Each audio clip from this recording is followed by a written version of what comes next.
고린도전서 4장 말씀을 오늘은 살펴볼 것입니다. 고린도 교회의 성도들은 예수 그리스도를 구세주로 믿고 섬기고 있었어요. 구원받은 이들입니다. 그런데 세속적인 그런 모습들을 나타냅니다. 앞장에서는 그들이 분열을 일으킨 것에 대해서 지적을 했죠. 파당을 이루었죠. 또 자기 자랑하는 모습들이 많이 또 언급되지 않았습니까?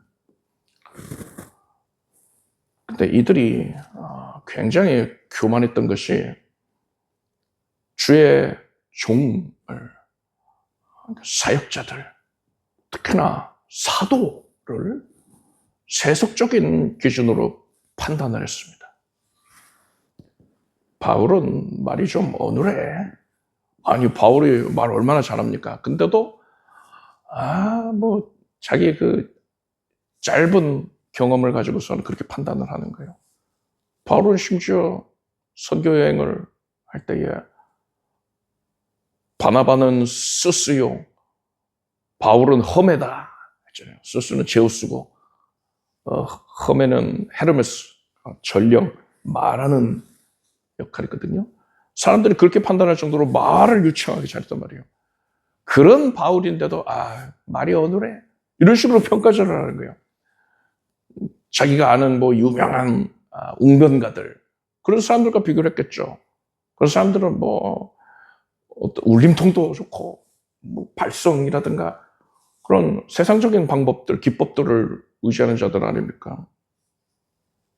그런 것들과 비교를 하면서 바울을 평가절을 했어요.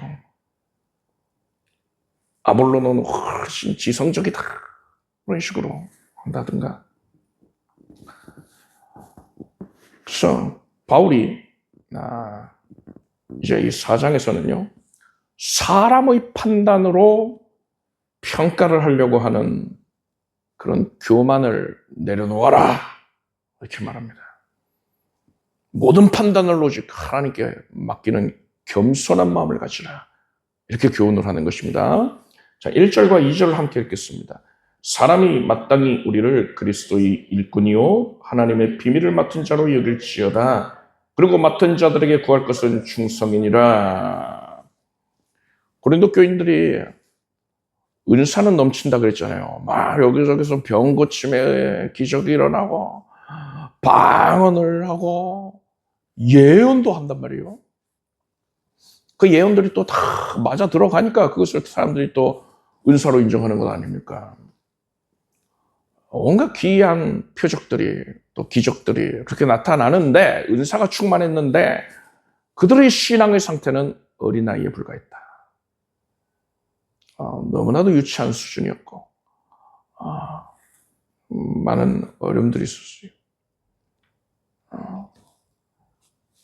밸런스가 안 맞잖아요. 어린아이한테 무거운 짐을 들게 하면 이거 안 되는 거 아닙니까? 문제가 생기죠. 이들의 신앙이 왜 이렇게 문제가 생긴 겁니까? 여러분, 신앙의 문제는요, 대개의 경우에 신앙의 정체성을 상실했을 때에 찾아옵니다. 정체성이라는 것이 내가 누구냐, 이거거든요. 고린도 교인들이 바울과 아볼로를 비교를 하면서 분열을 했던 것도요, 본질적으로는 그들 자신들이 누구인지를 제대로 깨닫지를 못해서 그런 거예요. 그래서 또 망각을 해서 그런 겁니다. 바울은 1절에서 자신의 정체성, 또한 모든 성도들의 정체성을 이렇게 말합니다. 사람이 마땅히 우리를 그리스도의 일꾼이요 하나님의 비밀을 맡은 자로 여길지어다 했어요. 여기서 일꾼에 해당하는 헬라어 원어가 히페레테스인데, 이것은 당시에 이 배, 군함을 생각해 보십시오.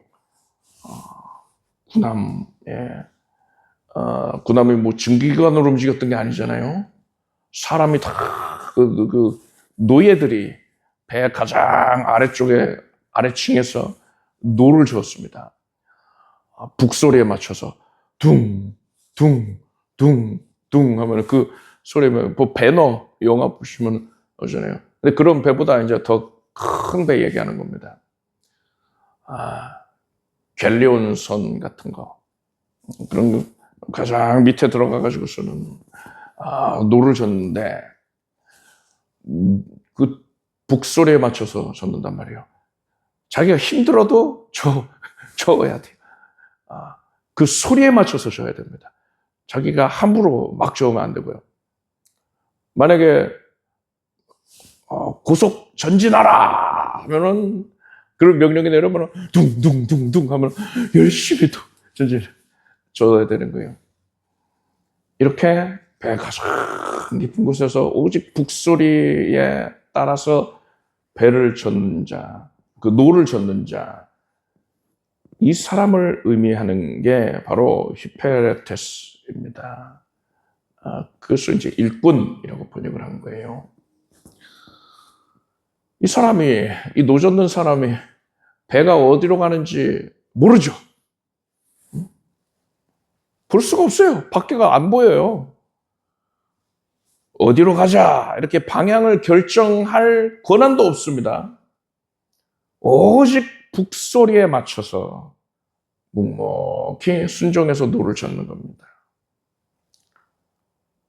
예수 그리스도는 우리가 탄 인생이라는 배, 또 하나님의 거룩한 사역이라는 배의 선장이 되십니다. 예수님의 명령이 있으면은요, 북소리가 둥둥 있으면은 묵묵히 순종하는 것, 그것이 바로 성도의 참된 자세임을 아시길 바랍니다. 그것이 바울을 비롯한 사도들, 주의 종이 가져야 할 당연한 모습인 것이고, 모든 성도들이 다 같이 보여야 할 모습이란 말이에요. 그것이 바로 우리 정체성이에요. 우리가 그리스도의 일꾼이다 하면은 묵묵히 내 뜻을 내려놓고 예수님의 명령에 기꺼이 순종하는 모습.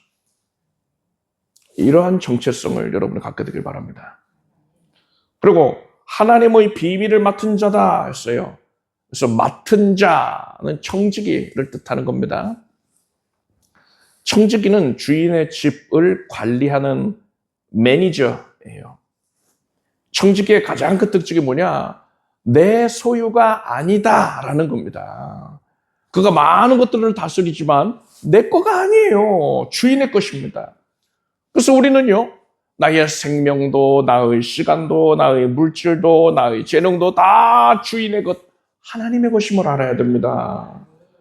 청지기는 주인을 대신해서 집을 관리하지만, 즉 하나님이 나에게 주신 은사들, 그 모든 것을 내가 관리하잖아요. 그렇지만 결코 집의 주인은 될 수가 없는 거예요. 이렇게 우리가 나는 하나님의 일꾼이다, 나는 하나님의 청지기다, 이 사실을 알고 정체성을 올바르게 가질 때에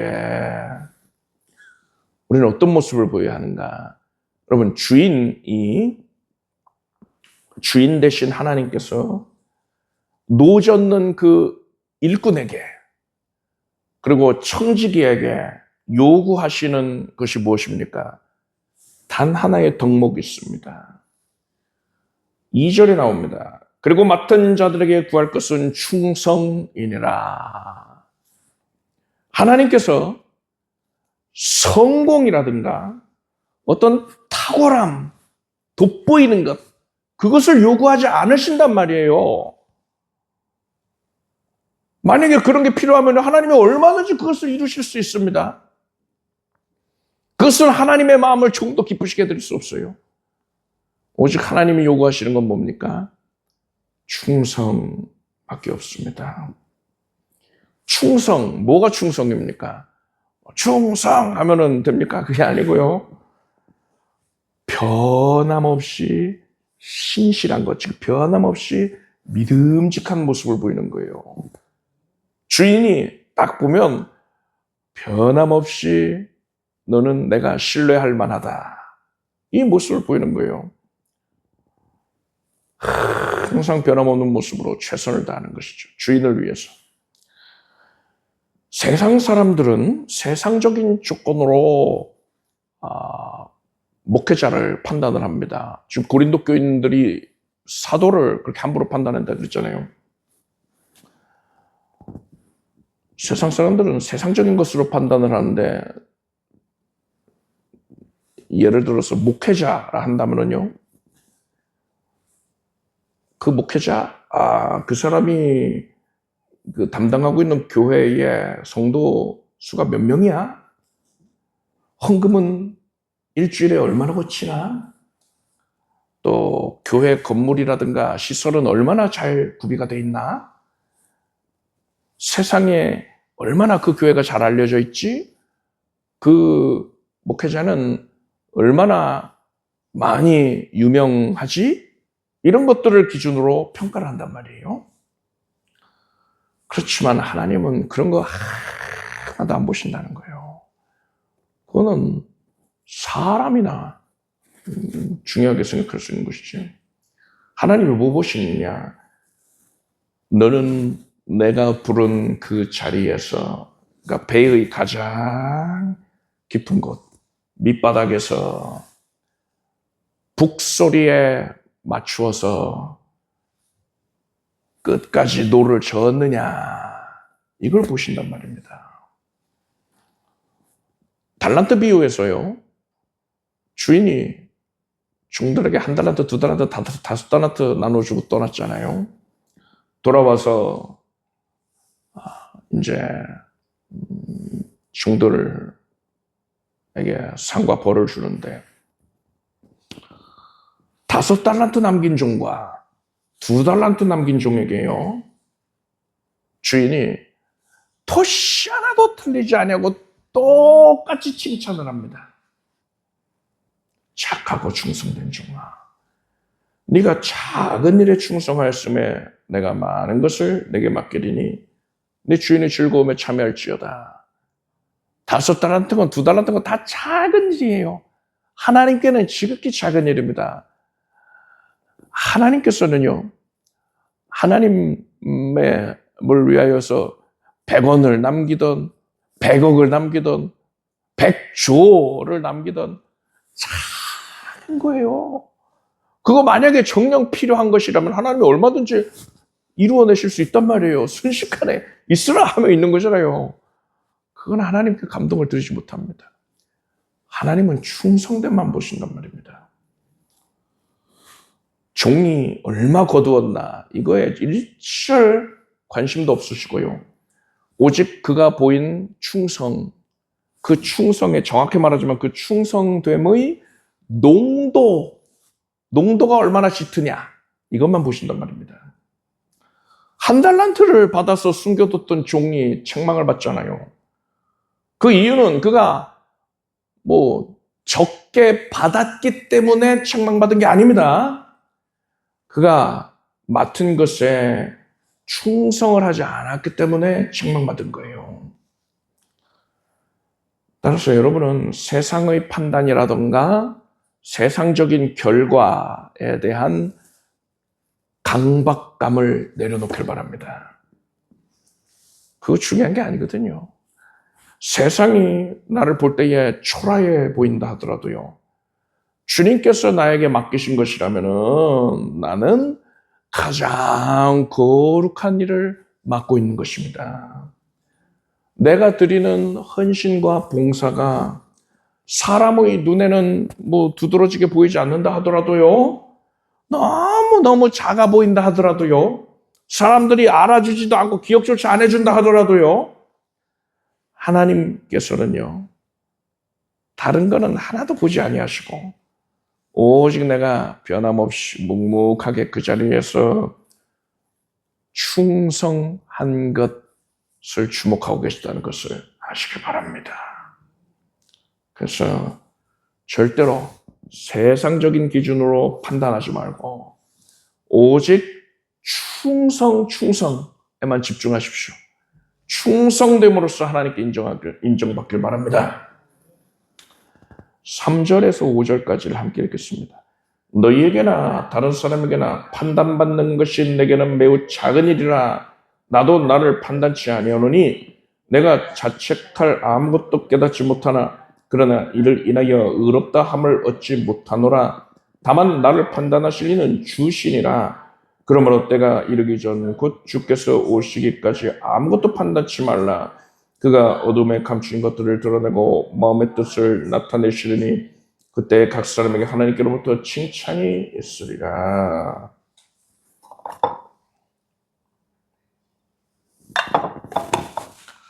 우리가 내가 하나님의 일꾼이다. 나는 청직이다.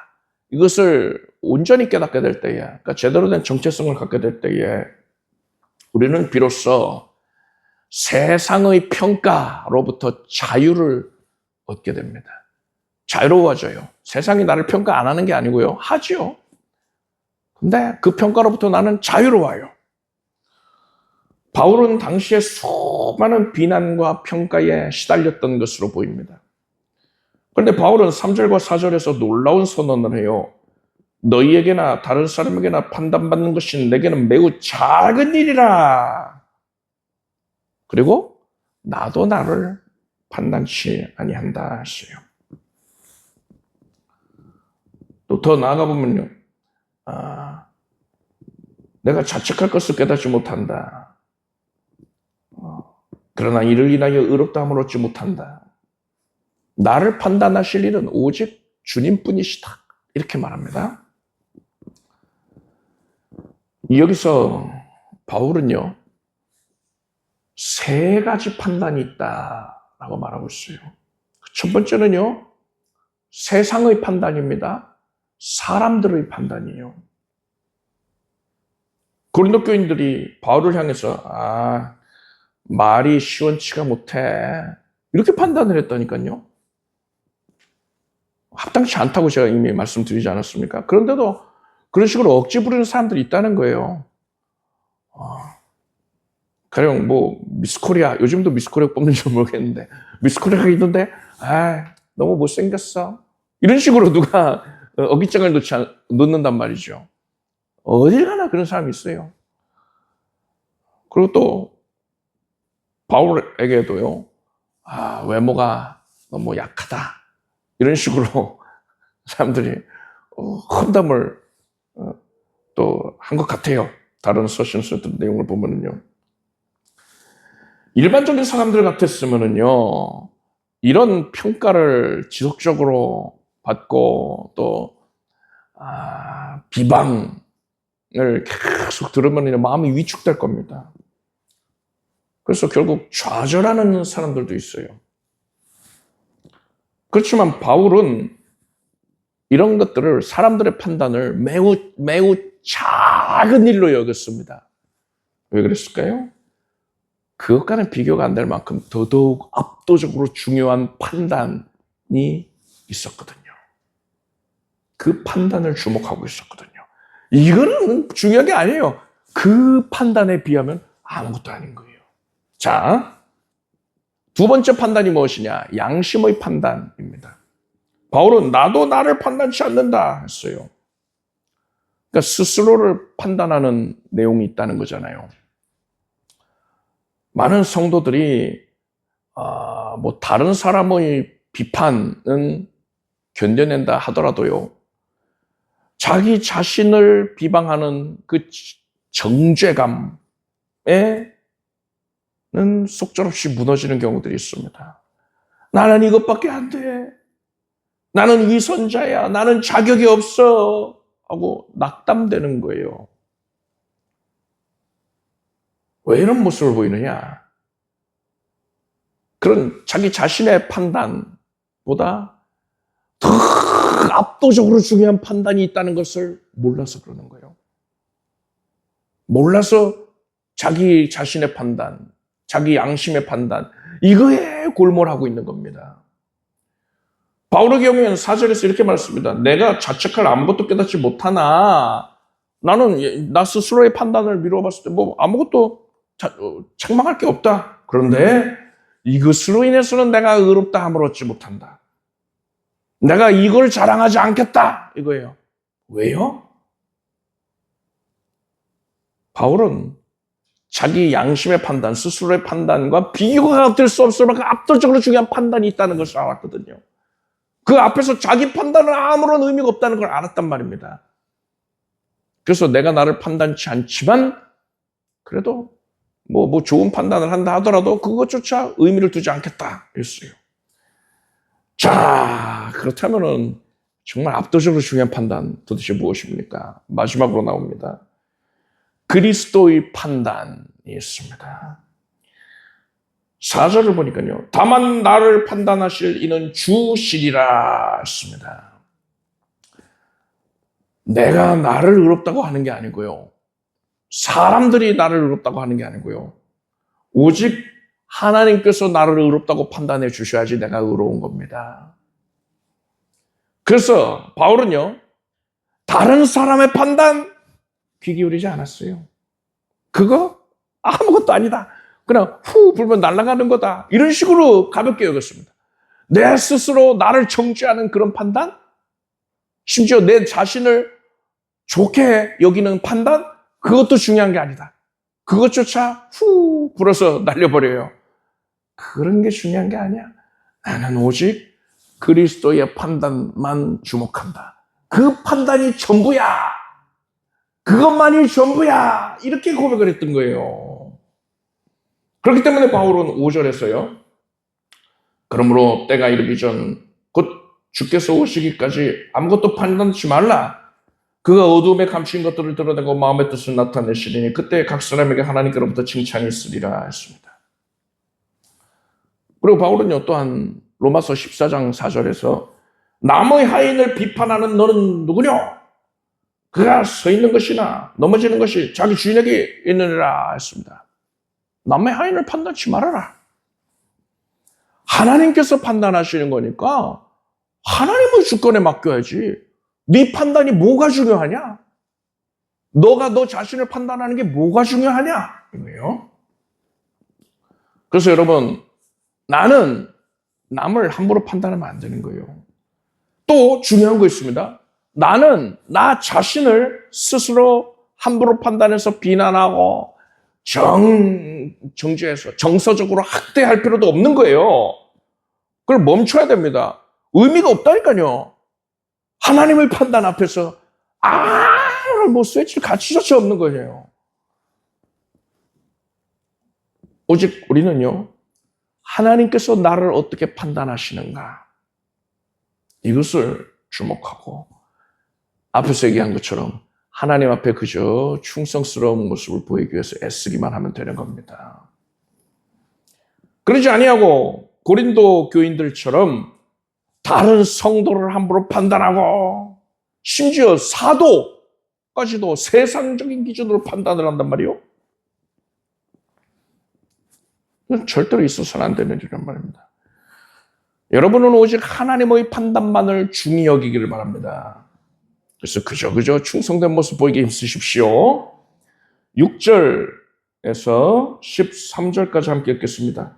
형제들아, 내가 너희를 위하여 이 일에 나와 아볼로를 가지고 본을 보였으니 이는 너희로 하여금 기록한 말씀밖에 넘어가지 말라 한 것을 우리에게서 배워 서로 대적하여 교만한 마음을 먹지 말게 하려 함이라.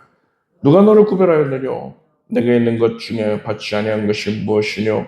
네가 받았은즉 어찌하여 받지 아니한 것 같이 자랑하느뇨?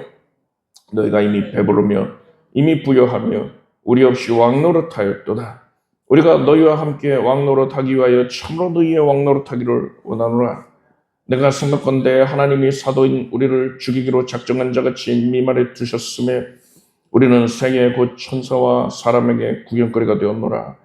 우리는 그리스도의 연고로 밀어나되 너희는 그리스도 안에서 지혜롭고 우리는 약하되 너희는 강하고 너희는 존귀하되 우리는 비천하여 바로 이 시간까지 우리가 줄이고 목마르며 헐벗고 면맞으며 정처가 없고 또 수고하여 친히 손으로 일을 하며 후욕을 당한 즉 축복하고 핍박을 당한 즉 참고 비방을 당한 즉 권면하니 우리가 지금까지 세상에 있던 것과 만물의 찢기같이 되었도다. 바로 6절과 7절에서요. 모든 것이 하나님의 은혜임을 깨달았으면은 절대로 교만해질 수 없다. 그리고 그렇게 사람 생각으로 자랑할 수도 없다. 그런데 고린도 교인들의 모습은 그 반대였잖아요. 8절을 보니까요. 너희가 이미 배부르며 이미 부요하며 우리 없이 왕노릇하였도다. 우리가 너희와 함께 왕노릇하기 위하여 참으로 너희의 왕노릇하기를 원하노라 했어요. 고린도 교인들은 영적인 은사를 자랑했고요. 지식을 뽐냈고요. 벌써 뭐 천국에 이미 들어가가지고 왕노릇하는 것처럼요. 이 땅에서 왕노릇을 했어요. 그렇게 교회에서 군림을 했던 겁니다. 그렇지만 바울은요. 사도들, 여기서 사도들은 이제 뭐 지도자를 의미하기도 하지만 바울이 굳이 사도들을 언급한 것은 하나님이 기뻐하시는 참된 성도의 모습의 본으로서 제시를 하고 있는 거죠. 사도들의 처지에 대해서 9절에서 이렇게 말합니다. 내가 생각건대 하나님이 사도인 우리를 죽이기로 작정한 자같이 미말에 두셨음에 우리는 세계 곧 천사와 사람에게 구경거리가 되었노라. 이건 로마의 개선행진을 설명하는 겁니다. 로마에서는 전쟁에서 승리한 장군이 개선을 할 때에 화려한 행진이 이어집니다. 그 개선 장군이 앞장서고 군사들이 뒤따릅니다. 행렬의 맨 끄트머리에는 이제 행사의 클라이맥스로 처형을 당하게 될 적국의 왕이라던가 아니면은 주요 장군들, 그런 사람들이 결박당한 채 이제 끌려가는 겁니다. 조롱당하고 멸시를 당하지요. 바울은 자신을 비롯한 사도들이, 그러니까 참된 성도들이 바로 그 포로의 모습과도 같이 세상과 천사들 앞에서 구경거리가 되었다라고 말한 거예요. 이어서 바울은 10절 이하의 말씀에서요. 고린도 교인들은 자신들이 지혜롭고 강하고 존귀하다고 생각하는 반면에 사도들은 어리석고 약하고 비천하게 여김을 받는다라고 했어요. 이런 상황 가운데 바울은 어떤 반응을 보입니까? 12절, 13절을 보니까요. 또 수고하여 친히 손으로 일을 하며 후욕을 당한 즉 축복하고 핍박을 당한 즉 참고 비방을 당한 즉 권면하니 우리가 지금까지 세상의 더러운 것과 만물이 찢기같이 되었도다 했어요. 후욕을 당하면, 그러니까 조롱과 멸시 당하면은 그를 축복한다는 거예요. 핍박을 당해도 참고 비방을 당하면 오히려 권면을 한다. 하나님의 선, 하나님의 뜻으로 권면을 한다는 거예요. 그럼 이것은 사람의 본성을 거스르는 거잖아요. 욕을 들으면은 똑같이 욕해주고 싶은 게 사람 마음이고요. 억울하면은 변명을 하고 싶고요. 미움을 내가 받으면은 그 사람을 내가 미워하고 싶어 한단 말이에요. 이게 사람의 본성입니다. 그런데 예수께서 뭐라고 하셨습니까?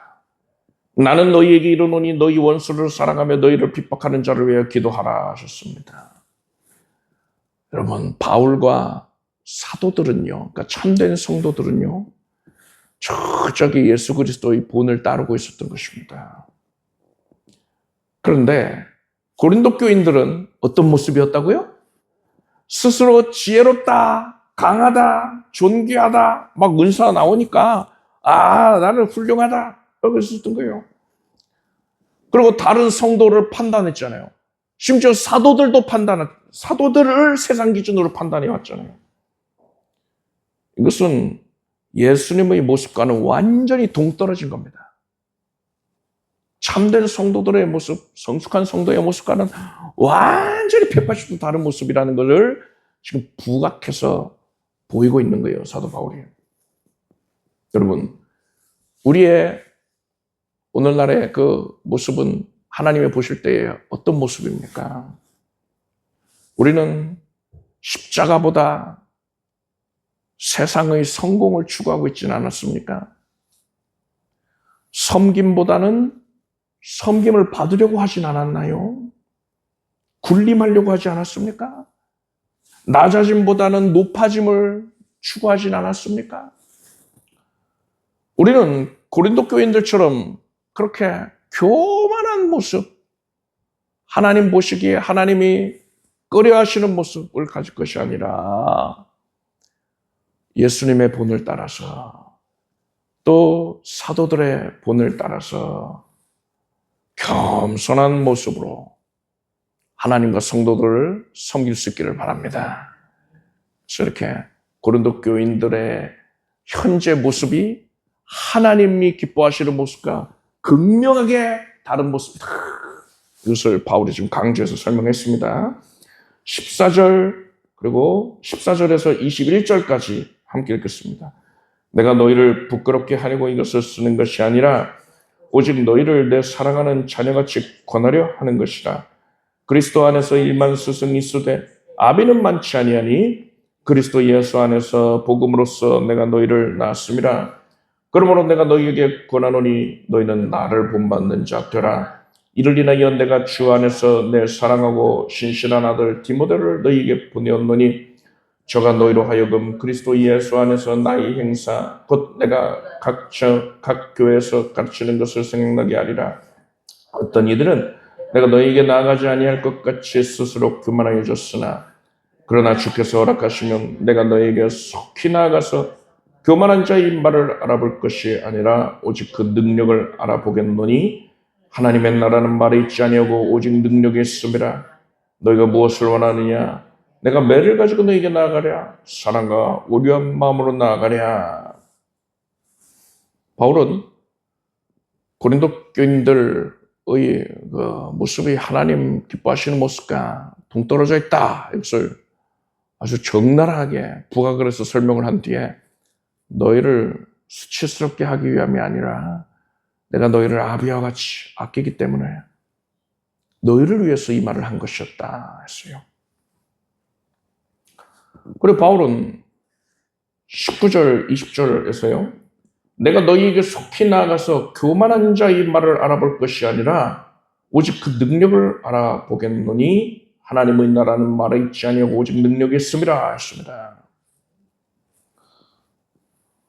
이 구절을 가지고서 이제 뭐 예언하는 사람들, 또 신유에 집중하는 사람들, 특히나 신사도들이 굉장히 많죠. 그런 사람들이 하나님 나라는 말에 있는 게 아니고 능력이 있어요, 능력에 하면서 자기가 그런 예언하고 그런 행동하는 것, 또 신유에 집중하는 그런 행동하는 것을 가지고서 자기가 정녕 하나님이 보낸 사도다 이런 식으로 합당화를 하거든요. 정당화를 하려고 하거든요.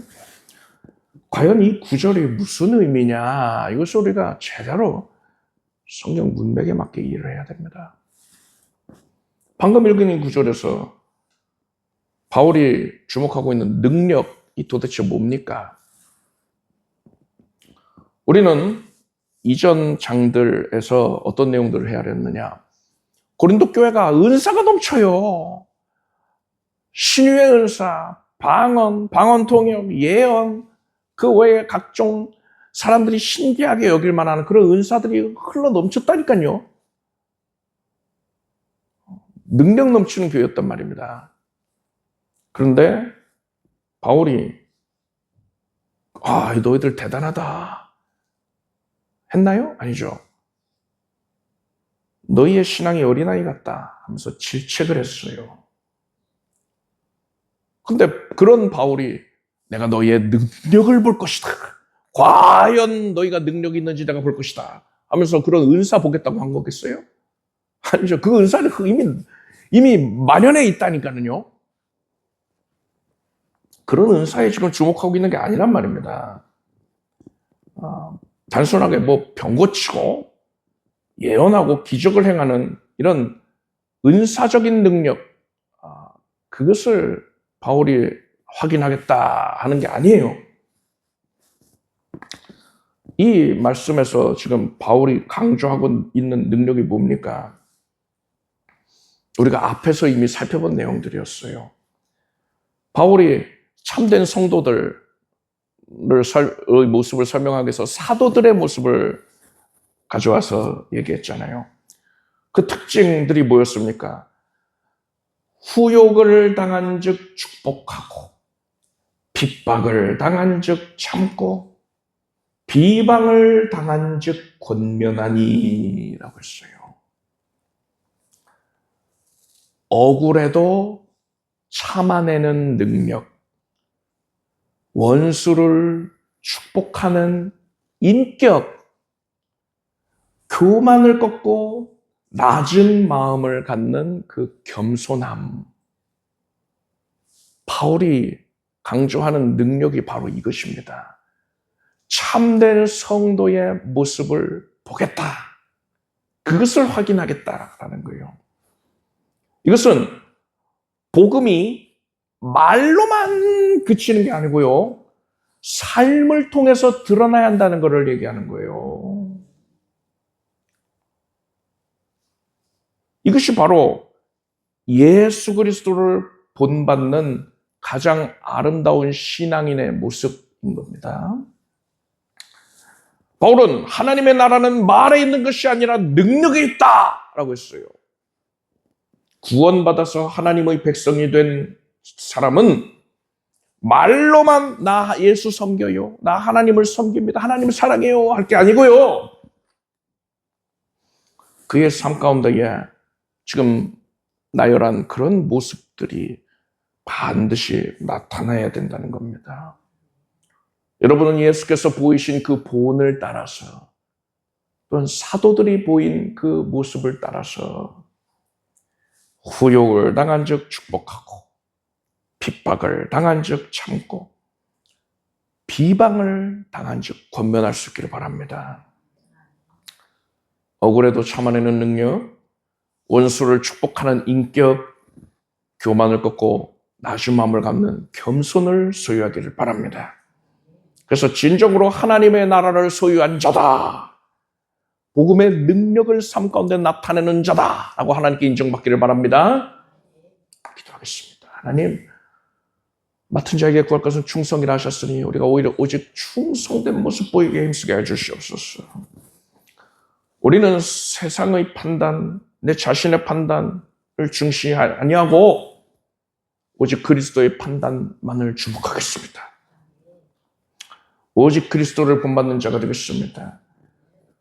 말이 아니라 능력을 보이는 삶, 복음이 우리의 삶에 내재되어서 삶을 통해 풍성히 그리스도의 성품을 드러내는 삶을 살게 하여 주시옵소서.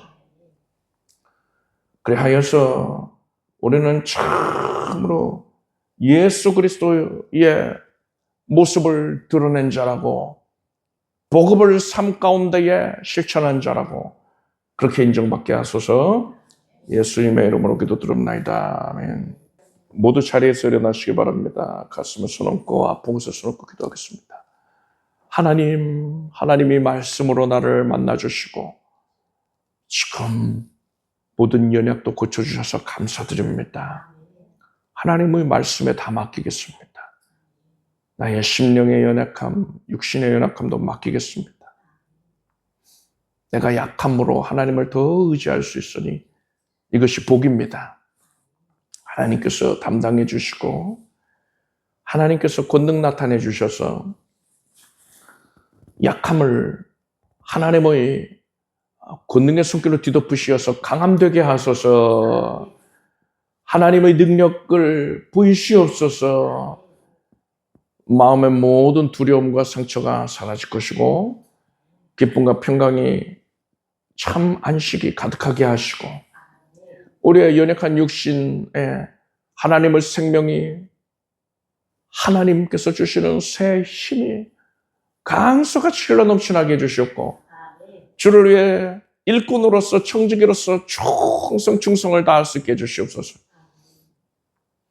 하나님을 기쁘시게 해드리고 하나님의 충직한 일꾼이라 인정받고 이 세상 가운데에서 풍성한 결실도 거두게 해주시옵소서.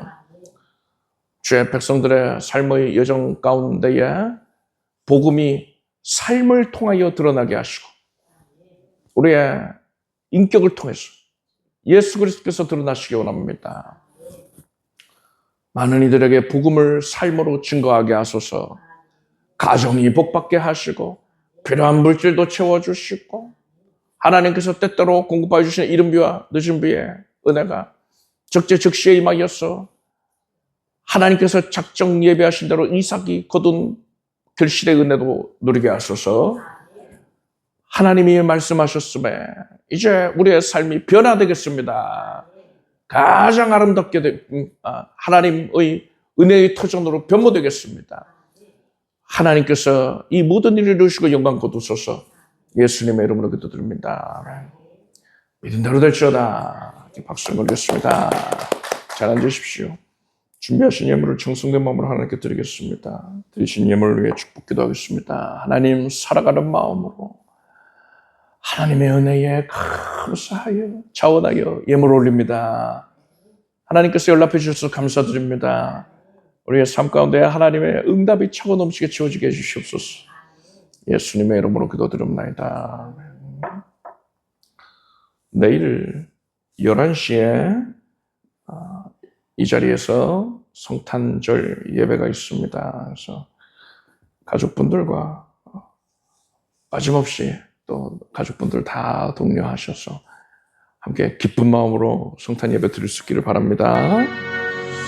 우리 주 예수 그리스도의 무한하신 은혜와 하나님 아버지의 사랑과 성령님의 교통하심에 새벽 가운데에 기쁨과 정성으로 함께 사랑하는 성도들 위해 영원토록 함께 없시기를 축원합니다.